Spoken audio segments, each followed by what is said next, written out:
Okay, so guys, ito yung Shiba Inu puppy na nireceive natin galing from China yesterday.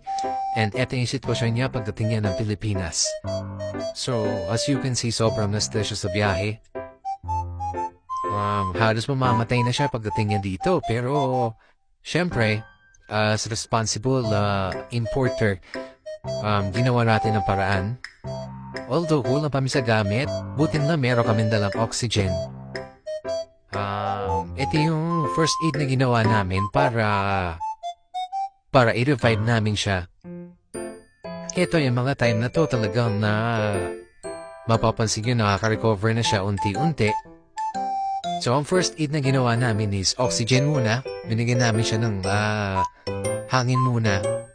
And then, syempre, electrolytes para mas bumuti yung pakiramdam niya.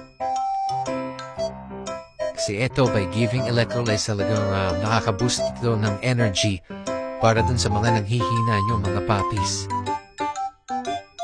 And ayun, puro oxygen pa rin, tuloy-tuloy lang. Yung process na ito medyo may katagalan kaya dapat matyaga ka talaga. Tapos yeah, as you can see, okay na siya ulit. Unti-unti lumalakas na siya.